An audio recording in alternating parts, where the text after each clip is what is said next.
Welcome to Off the Grid, a podcast for small business owners who want to leave social media without losing all their clients. Let's go off the grid. Okay. Let's go off the grid. Okay. I know that you really want to put your phone away. Yeah. Let's go off the grid. Welcome back to Off the Grid, a podcast about leaving social media without losing all your clients, or as I've started to think about it this season, a show for self-employed babes, friends, folks, cool kids, people who have a complex about maybe not having been cool kids. A show for all of us who want to share our work and make money online without social media. I'm your host, Amelia Ruby. I am the founder of Softer Sounds Podcast Studio. And here on this show, I share stories, strategies, and experiments for growing your business with radical generosity and energetic sovereignty. Today on the podcast, I'm doing something a little different than our regular programming because I am resharing an episode of another podcast where I was interviewed all about social media, anxious attachment, and how we can create community and grow our businesses without being on Instagram or TikTok or Facebook or any of the apps. I've never done this before on the Off the Grid feed. I don't think it's something I will do often, but this conversation that I had with Becca Piastrelli of Belonging Podcast was just so open and honest and mutual and vulnerable. And as I listened back to it, I was like, folks at Off the Grid really have to hear this too. So thank you to Becca for sending me the interview. Thank you to Becca for creating the amazing Belonging podcast, which I used to produce and highly recommend subscribing to and tuning into. In this conversation, you can expect to hear more about my journey with social media, how it felt to be on Instagram as much as I was, and particularly my anxious attachment and my decision to leave Instagram.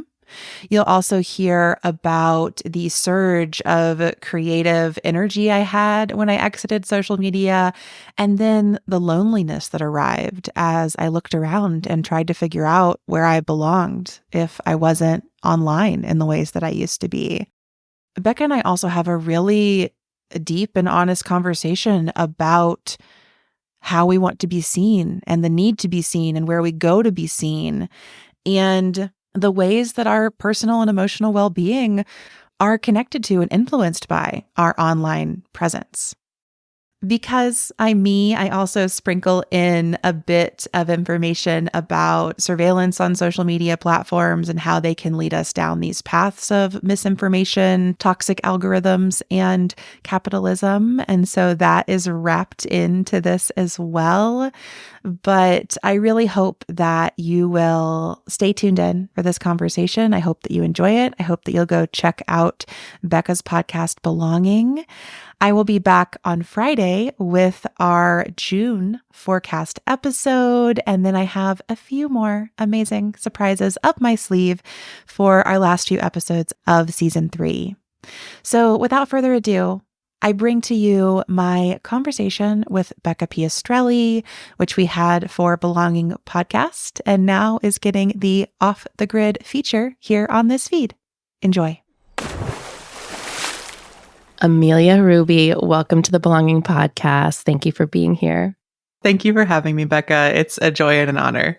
To orient people to who you are, you used to produce this here podcast. I did. You have a podcast production studio called Softer Sounds. And if anyone is looking for like the best of the best in podcast production, softersounds.studio is the best. And you've mentored me in trying to understand more about like what I'm doing here with this podcast, who I'm trying to reach. It's been so powerful to work with you. And you also have this kick-ass podcast called Off the Grid, which I highly, highly recommend if you are a business owner, content creator, anyone who's trying to get your message out in the world, because it's a podcast about doing business without having to be on social media.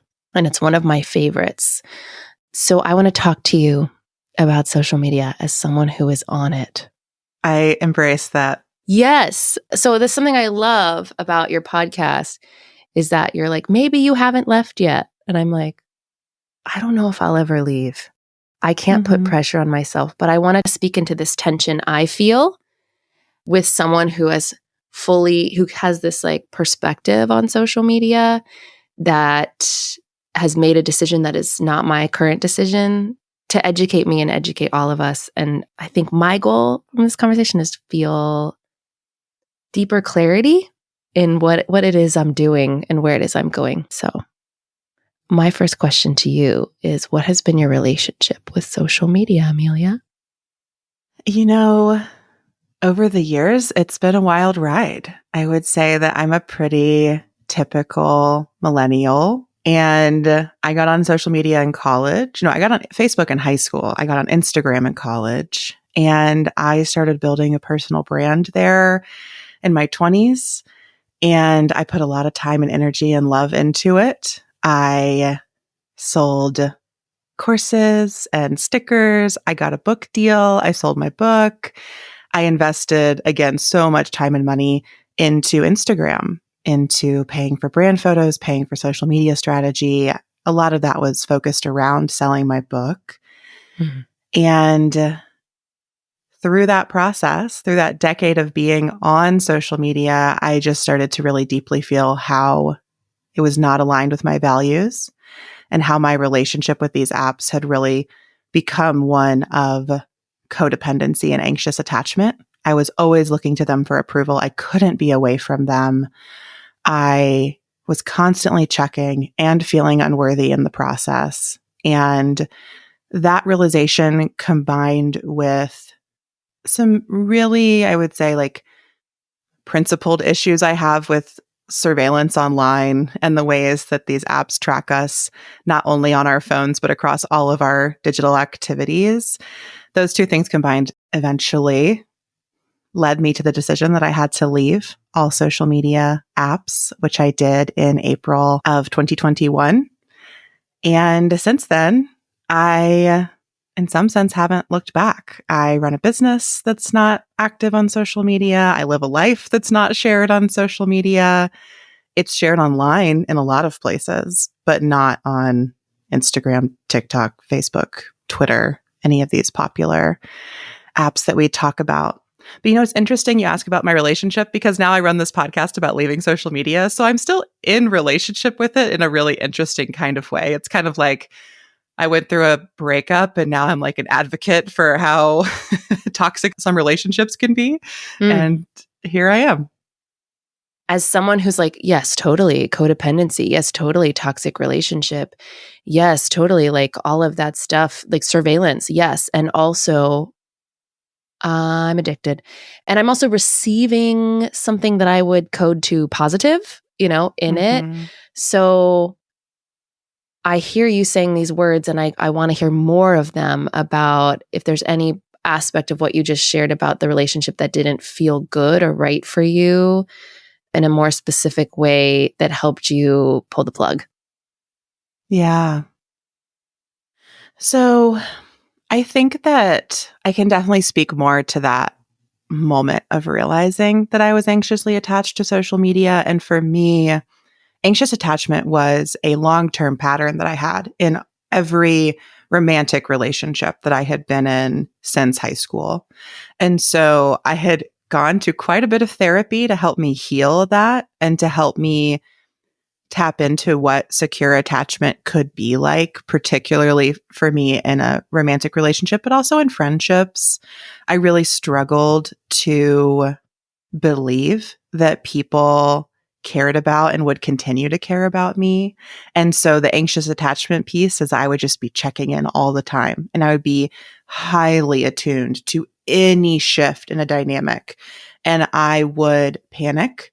And then it's almost like, scratching a wound. Like I would pick at a scab or a scar in a relationship until it was so infected, such a problem. But I actually had started out just as a paper cut. It was all about just me struggling to believe in, again, like my value, my worthiness, the strength of these relationships. And so Therapy helped me with all of that. Bless it. Therapy helped me recenter in my own experience, helped me detach from a lot of projection I was doing that was causing these issues, helped me communicate more honestly about my feelings so I could share when I felt hurt, when I noticed something without turning it into this big thing, unless it needed to be a big thing. But I was typically, escalating things that perhaps could have been resolved. And because I had gone through all that therapy, it felt like a light bulb moment. Like that took a long time. But then when I saw it in social media, in my relationship with social media, I couldn't unsee it. And that has been how a lot of shifts have happened personally for me. It's like really, really slow. And then all of a sudden I get this clarity. And once that's there, once I'm really aware of a misalignment, I can't live within it anymore. For me, it's like I'm so allergic to places in my life where my actions are not aligned with my values. And I think other people can live in that tension a lot more, or it's a lot murkier for them. But with social media, it became really clear to me and I had to go. Again, it was a long process. I was so invested there for a decade, particularly on Instagram. But once I saw that, I was out within a couple months. Thank you for sharing that. I relate as an anxious attacher, working on it for the rest of my life. It's a lifelong journey. Yeah, I am struck by the idea of like, is it possible to have secure attachment with social media? How has life been like since you left? There have been many stages of how it's felt since I left. So I like to be really clear that I don't think leaving social media radically, dramatically changed my life. Like it was a big change, but at the end of the day, like the mundane aspects of my life were all the same. The same partner before and after, the same family before and after. I did change jobs, which was sort of related, but not related to that. But, it was a big change. And I think when we're in that moment of like asking ourselves, we're like, this will change everything, or sometimes this will fix everything. And I don't think leaving social media necessarily does that at all. But for me, when I first left, I had so much creative energy because I had been pouring hours and hours of every day of my life into this app. It wasn't there anymore. And so I was just pouring it into other places. I sent more newsletters out in the 3 months after I left social media than I have since then combined. I was just creating and flowing and I felt so abundant. And then I crashed. I came back down to earth and I realized how unsustainable the demands on my productivity and creation were, just staying in this endless cycle of content creation. And for me, I like to think of it as I came back to a more human pace with myself. My experience with social media was a lot about creating for social media and engaging with responses on social media. And so I had ramped that up to, the dial went all the way up to 10 or beyond when I was doing my book launch and in the months after that. And when I left, I had to slowly turn that dial back down and then find the place where it actually felt really good to be creating and sharing for me. And then after a while, the loneliness set in. I think that that's a big piece of why we stay on social media. It's where we connect with people we know and love. And in the beginning, everybody was excited that I left. And, I was better at sending texts and I was better at reaching out. And people were like, oh, you're not in social, but I'll just text you this Instagram reel that was hilarious. And after, 6 months or so, that kind of died back down. And it was on me to figure out first of all, what relationships am I going to prioritize maintaining and how am I doing that? And it's been a rocky path, I think. There are certainly friendships that are not as close because I'm not there to see their stories, comment on what they're up to. And then there are other friendships that are significantly deeper because we are both putting in that outreach effort, sharing what's really going on without the veneer of, the photos and fun and funny things and all the memes kind of between us.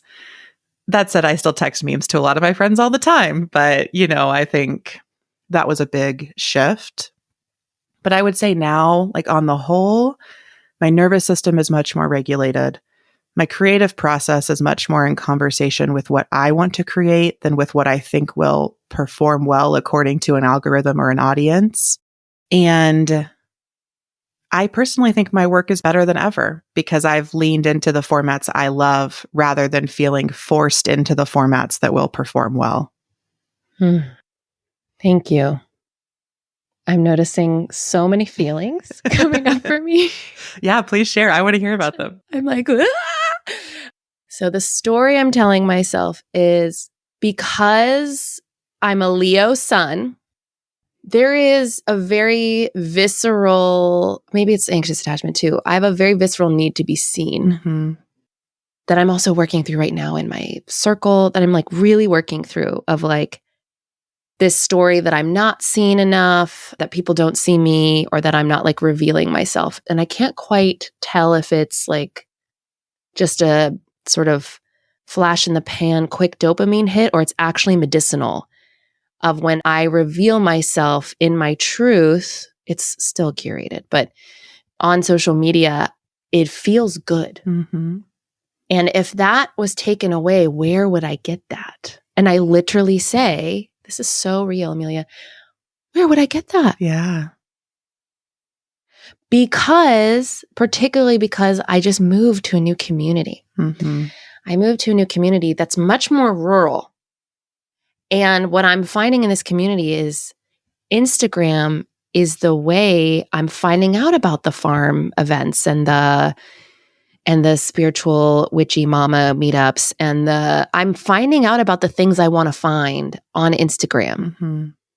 And I'm also sort of letting people know I'm here and calling people to me on Instagram. Mm-hmm. So I can get into that sort of like digital altar space of being like, it's a spell. And it works for me sometimes. Mm-hmm. And then I become luteal. And then my hormones change. Yes. And I'm fucked up. I'm not okay. I'm convincing myself of stories that I know aren't true, but can't believe that they aren't not true. It's the toxic relationship side. Yeah. So I find myself sort of, the pendulum swings every month between these experiences of being like, this is beautiful. Mm-hmm. This is powerful. This feels really good. And this feels awful. And then there's the added layer of like, the story I'm telling myself is I need to be on it for my business, for my work, for this podcast, for people paying me money for the services I provide. And that's a tricky one. I've listened to and been coached enough by you to know that that's actually not a true truth, but it's a sneaky one, right? That I talk to so many, like makers and space holders who are like, I just have to be on it. So that's where I'm at listening to you. Any thoughts? Yeah. Thank you for sharing that. I am sure, it resonates with my own experience, and I'm sure it speaks to how other people are feeling. I think I'll speak to that last business point first, then I'll go back to the community aspect. I think those are the two strongest narratives and experiences, like use cases where we're like, social media is great. It's like, it's great for business and it's great for community building. Mm-hmm. That is what was promised to us on all of these apps. And it's many of our experiences of them. I don't know anyone who's left social media publicly who like wasn't really invested and in love with their experience on the app at some point. And then that shifted. Of course, there are people who never got on them and never cared about this, but like, they're not listening to my podcast. They're probably not tuning into this episode. They're like, I don't get it, you guys. Right. That's like a different experience. Yes. Yes, exactly. I think in terms of business, part of what I'm hearing you say is that it's working well enough. With our marketing, there's no promise that anything's going to work, whether you are on social media, you are writing a newsletter, you are SEO optimizing your website, you are all over Pinterest. Like each of us, we choose the marketing channels that we feel like we will succeed at for many reasons. That's going to be, what are our strengths? What do we enjoy doing? Where is our audience or the people we're selling to? Where are they hanging out? And I think for many people, the answer to a lot of those questions is still Instagram. Yeah. And at that point, yes, the whole argument of my podcast is if you don't want to be there, you don't have to be there. Like this belief that we have to be there, I think is false. I think that's a myth. But the other thing I say is if you're not there, you have to do other things. And I think for a lot of people, the like frustration and annoyance of being on social media is still less than the labor and effort of doing the other things it would require to grow and sustain your business without it. And that's a choice I understand. I think that's a choice that all business owners are making all the time, especially those of us who are small business owners or, solopreneurs who are just like doing our own thing by ourselves or with a couple trusted partners. Like, we don't have a whole marketing team to like come up with a plan for shifting off social media and executing it for us, right? Like, if we're going to do all that work, it's going to be us. And I understand not wanting to divest from that space or not being able to, because for many people, it will mean a monetary hit for a while.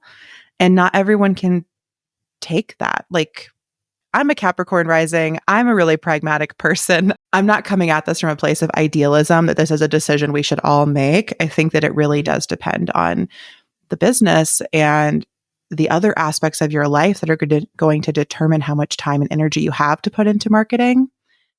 And for some of us, it feels so bad that it's no longer a choice. And then that's also where off the grid is really, I'm trying to show up and serve other options and possibilities so that for those of us who hit that point where we have to leave, like it's an urge from within or without, I want there to be other pathways forward. And then the community piece, I mean, I feel that really deeply. I also moved 6 months before I left Instagram.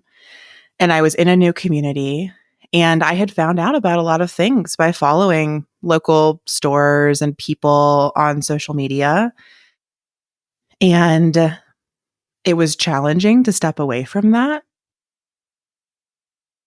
But what I will say has been a really interesting experiment and shift for me is that when I was most active on social media, I was living in Chicago. And, in the beginning, when I moved there, nobody knew me and like I was meeting everyone anew. And by the end, almost everyone I met already knew me through Instagram and was encountering me through this sort of like preconceived understanding of who I was based on my personal brand on the internet. And honestly, sometimes that was feeling that. Yeah, and it was a mixed bag. Sometimes it was awesome. I was like, oh, I don't have to tell you I have a podcast, I do this. You already know. Great. And sometimes I was like, oh, I don't know if I needed that to like, I wanted to have a different interaction with you. And you're like purely coming at me through this perspective and some things you've projected onto my internet presence. So it was a really mixed bag. Again, those like highs and lows. And living here now without social media, when I meet people, they have no clue who I am. I don't matter to them any more than any other person they're meeting that day. And I get to choose to disclose things about my work or my life or who I am on the internet or not. And since you've been very vulnerable and open, I'll be really vulnerable and open. Sometimes as an Aries sun, I get those moments where I'm like, excuse me, don't you know that I matter on the internet? Yeah. I'm like, hello, like people listen to me. Why aren't you listening to me? So that's like my own wounding. I own that. But totally. Sometimes it's really annoying. I'm like, well, if I was still on Instagram, you'd know that I was important. And that's where me and my ego just have a little conversation and we let it go and we move on. And that's currently kind of what I've been swimming in around these questions of social media and community. I almost cried when you just said the word like and community and you took a deep breath and I was like, because obviously that's like what I talk about all the time. It's a wound. It's my work. And because I think you were sharing earlier about how like, thank you for talking about the loneliness setting in and like some people you've maintained relationships with and some you haven't.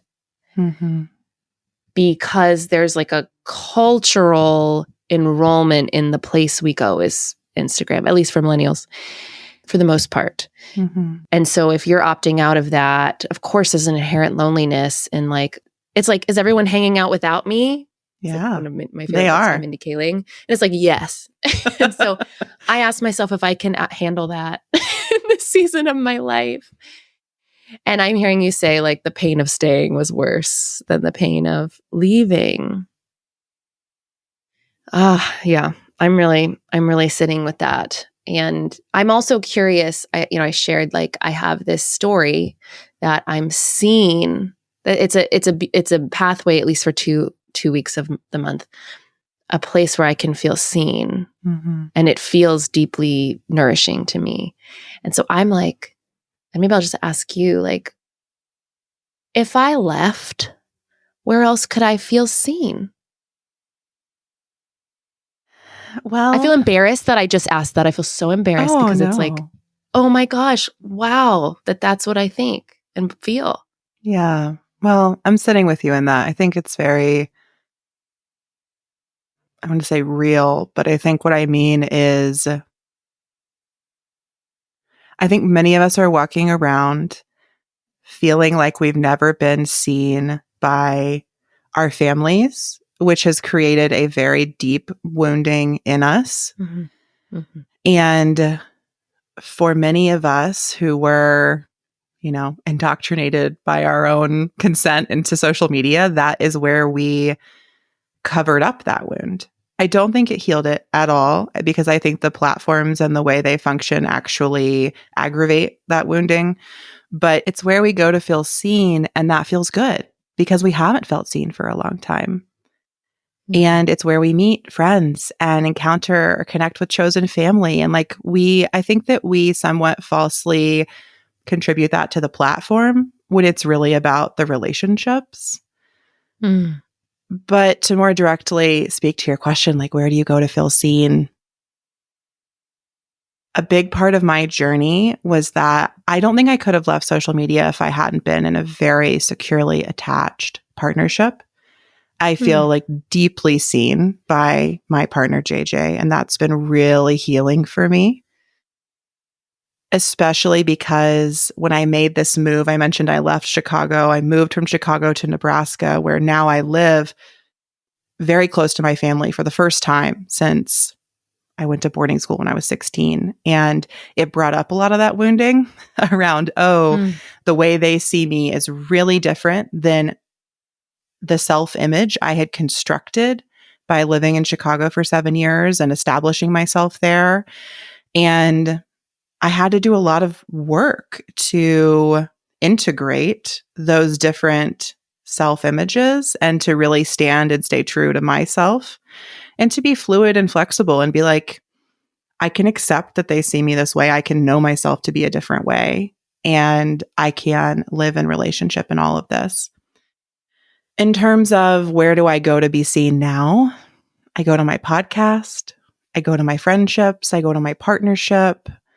And what I've really leaned into is cultivating a life where I have a lot of different types of relationships that see different aspects of myself, through my journey with secure attachment and releasing anxious attachment. Part of that was realizing that like I couldn't rely on one person to like perfectly see every part of me. Like the only one who could do that is me. And perfect is a bad word there. Like at the end of the day, being seen is about me seeing myself. And I need the beautiful mirrors of relationship to reflect that self back to me. But, I go to my podcast to meet those marketing mirrors. I go to my relationship to meet the mirror around so many aspects of myself that I don't even share publicly. I go to my family so that my inner child can be mirrored back to me, parts of my life I don't even remember. I have so many friendships from high school who mirror some of my most like rambunctious fun years back to me. I have friends who I know through my business who mirror that back to me, friends who could care less about my business, who mirror, my more like spiritual and witchier sides back to me. And so it's interesting in the way that I think social media can kind of give us that hit. And I guess maybe my question back to you is, what parts of yourself do you feel are seen on social media? When you say like, that's where I go to be seen, I know many sides of Becca. So like, what are the sides of Becca that are being seen on social media? So interesting that you asked that, because I've had a lot of my friends and even clients when I meet them in person, which is rarely, but that's changing because that's what I want. I think, yeah, much change is afoot for me, which is why I feel brave to have this conversation. A lot of the feedback I get is, I do not see these parts of you online, and I'm craving that. Like, you're really sassy. You are obsessed with pop culture. You are hilarious. And I've realized I've cultivated a persona that is not me. You know, it's my deep work. It's like, you know, lineage built. It's so important to me. I have a very serious topic. You know, you and I changed the intro music to this podcast to the clapping from the woman moaning in the cave try to shift just a deeper seeing of me. Yeah. Just like to say that thing. I think longtime listeners might appreciate knowing that. Anyways, what was your question? What parts of you are seen on social media? It's a curated part, right? There's a part of me that wants to feel taken seriously so that I reveal on social media. There's a part of me that wants to be seen as a teacher.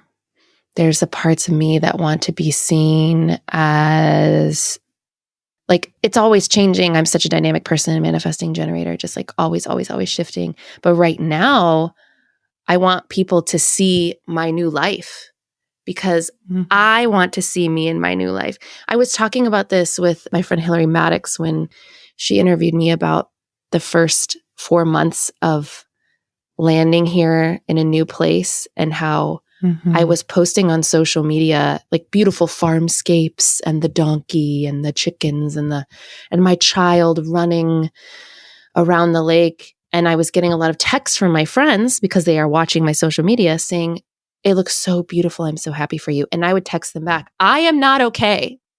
I am not okay. My child is grieving. Yeah. I am grieving. I am not okay." And then they'd say, "But it looks so beautiful on social media." And I'd say, I'm doing that to show me that this is beautiful and that this is my life. So really what I was doing is, this comes back to like, I see myself. I was posting to feel seen, and also remind myself that in this emotional turmoil of a really intense life transition, I had a beautiful life. Which I could make mean really messed up stuff, or I could make mean really beautiful way. I figured out a way to soothe myself. So yeah, I'm realizing in this moment, I want to feel seen by myself by watching my Instagram. And is that healthy? Well, you know, I think I love what you said there. Like, I could make that mean really beautiful things or really messed up things. And I think sometimes it's okay to not make it mean anything. Like, you have the self-awareness. You're like, oh, this is what I'm doing. That's interesting. And you can just keep observing and being with yourself. I mean, I think that since there have been photographs, humans have been portraying themselves as they would like to be seen and in ways that they want to see themselves. And so I think that on one level with Instagram, we just have like a different technological method, frequency, intensity of that. On the other hand, I think where it gets challenging is it's not simply, you know, a camera roll that's on your phone, right? It's not just a record of photos. It's also a engagement space where other people are coming in, having thoughts and feelings about what you're sharing, and where part of your impulse for sharing is also has to do with having a business and making money. So it's like a lot gets wrapped into that space. And then there's an algorithm surfacing it to people or not. You know, there are a lot of other layers that social media apps bring beyond just the media aspect. But what I'm hearing you describe is, I think, like an impulse that goes back before Instagram. Yes. And I'm not here to judge that one way or another or any way at all.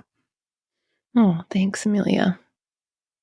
Yeah, you feel very safe to talk to about it. And I think I think for those of us who are grappling, because I know I'm not alone with this, it's so important to find space within ourselves or in listening to this or with, beloveds where we can just be honest, right? About what it is we're doing.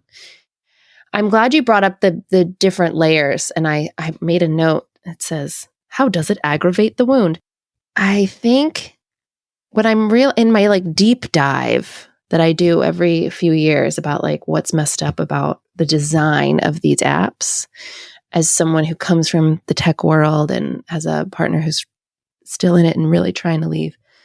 And being elder millennials, or I identify as an elder millennial who saw the beginning and saw the trajectory, right, of the way technology has gone so what I had read, and I'm going to try to paraphrase this, is an analysis on how the brain perceives a feed of photos and how it's that compare and despair syndrome a lot of us get, that I always get on day 27 of my moon cycle. Mm-hmm.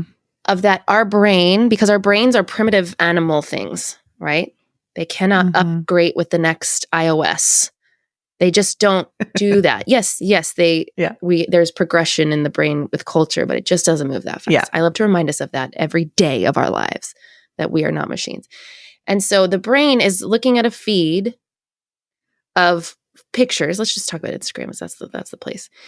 And it's all the different people that you follow, which could be hundreds, if not thousands, their lives. It's always in August, I'm convinced everyone's in Italy.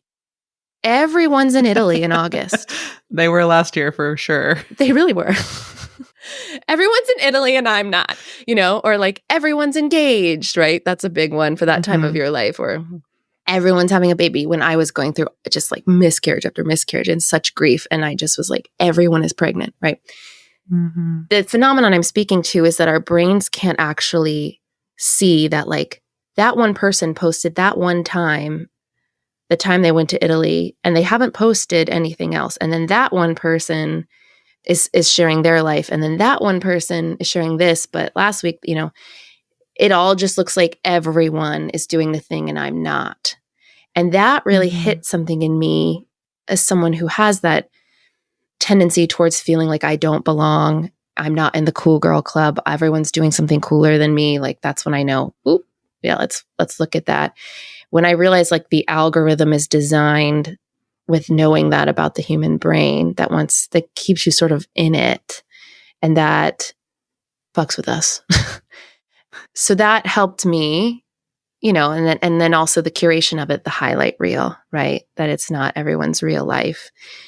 So I'm curious if there's anything else that maybe comes to mind about how the design of these platforms aggravates the wound. Yeah, a few things. Well, I think that going way back in social media, Please. just to Facebook, even to the earliest platforms, I think that social media gave us access to other people's lives in a way that's not always supportive for us, especially if you're an anxiously attached person. It really I found that any boundary work that I tried to do to establish between me and people I was struggling with codependency, social media just made it way too easy for either person to just breeze past all that, see directly into my life, me see directly into their life. And I think that really aggravates a wound. This constant instantaneous access to curated views of other people's lives and worlds can be harmful. Especially if you're someone who struggles with belonging. I also think that the ways that social media algorithms are programmed to primarily keep you on the apps, which means that they have learned over time, whether the companies say they designed them this way or not, through machine learning, they have learned that more controversial things, more shocking things, more upsetting things are what are going to hook us and keep us going, scrolling, going deeper. And there have been studies that have shown now that, if you stay on YouTube long enough, you will end up either on a far right or far left corner of it. Yes. Just through the content that you're served on the side panel when they're recommending what to watch next. There are studies I also believe that have shown that like if you set up a Instagram profile that is conceivably for a young woman, it will eventually, and then scroll in some sort of normal way. I don't know exactly how they determine that, but like it will eventually be served disordered eating content, like pro disordered eating content. So What? again, these are studies I've read about online. So I'm sure there is much more nuance than I can present in this like brief moment. Yeah. But the ways that the algorithms have learned to incite us, I think, aggravate those wounds around belonging, around getting to know ourselves, being centered in what we believe, who we are, coming to decisions about those things.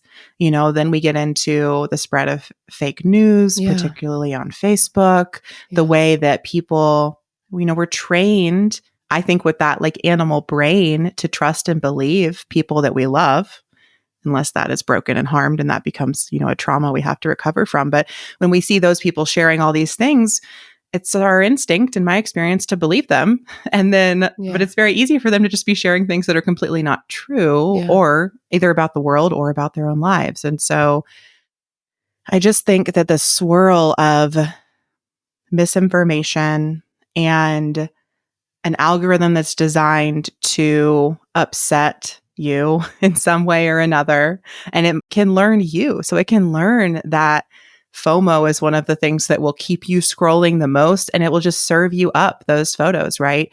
Meta has made very clear that they look at what you look at and they show you more of that. Like, so if you pause on that photo because you're really upset about it, they'll be serving you more baby photos every day, you know? And so I think that this is how, even sometimes when we do all the therapy, we put in all the work to be able to walk away from that moment, to support our best friend through this big transition in their life, even if it's something we're grieving that we don't have. Maybe we can do that for one person we love, but can we do it for infinite people on the internet? Like that becomes this, I don't know how to cultivate that skill. And I don't think it's a deficit in us that we struggle with that. I think that has to do with the platforms, that has to do with the feed that you're mentioning, has to do with the algorithms that I'm, you know, bringing into this equation. And we haven't even gotten to all the worthiness wounding and belonging wounding around what happens when you post something and nobody likes it, which I think is honestly like one of the first wounds people encounter. Yeah.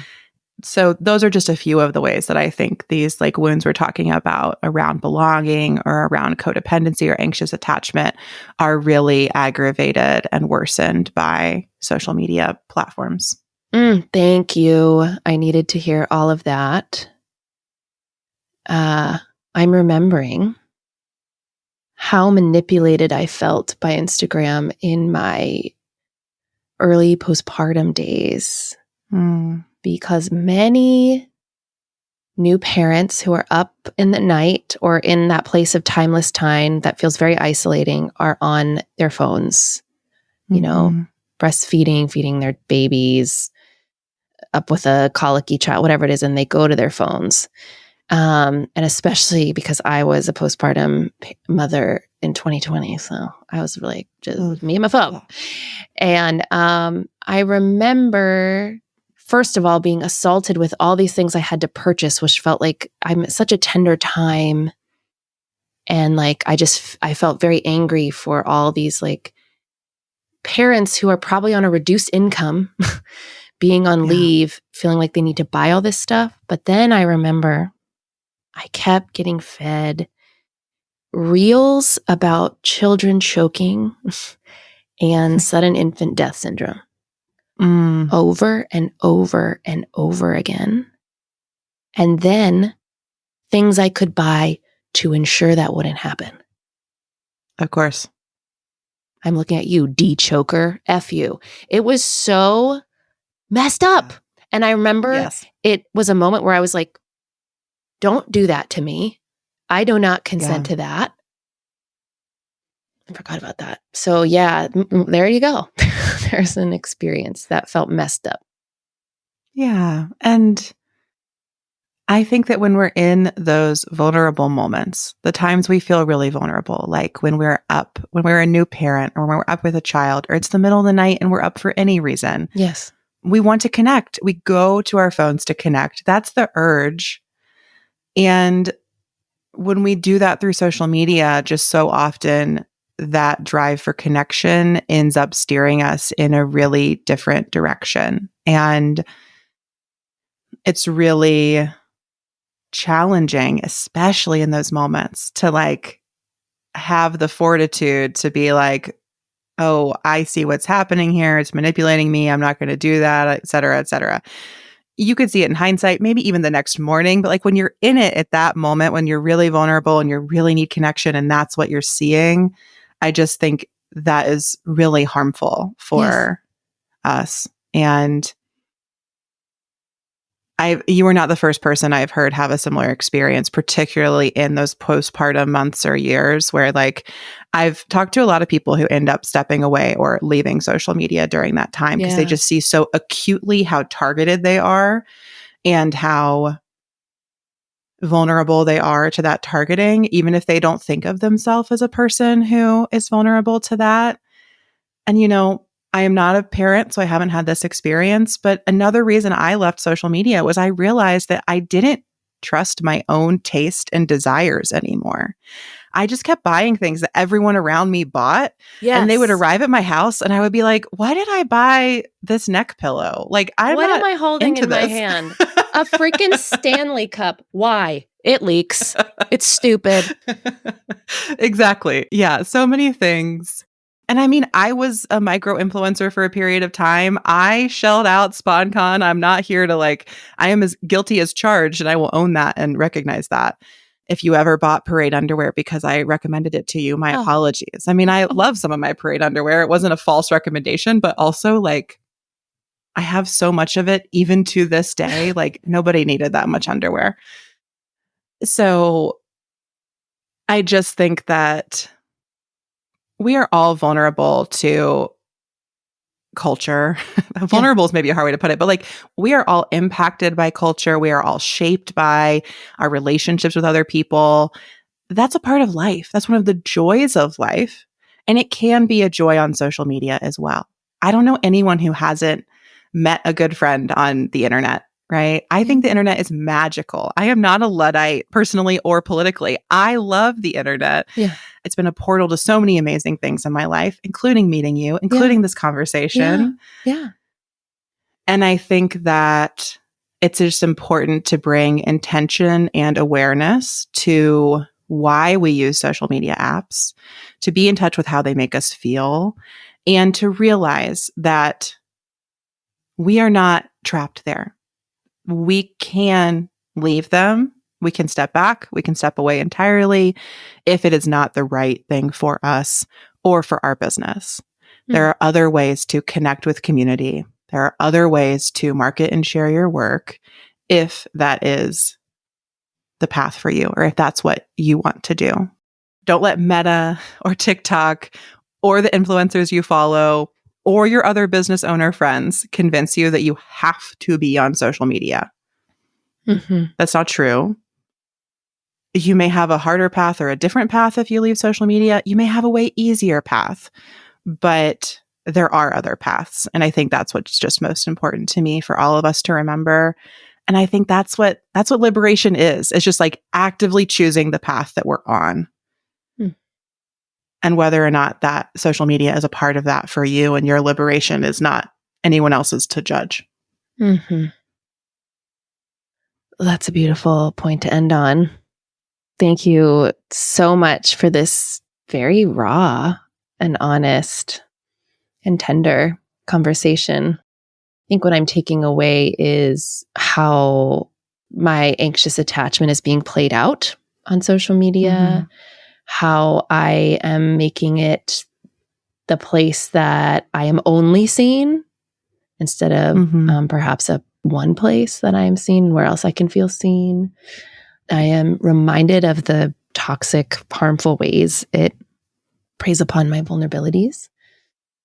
And I'm inspired to expand my perspective on what is possible for connection in my new life in this community so that I don't feel so tethered to one experience, one way of doing it.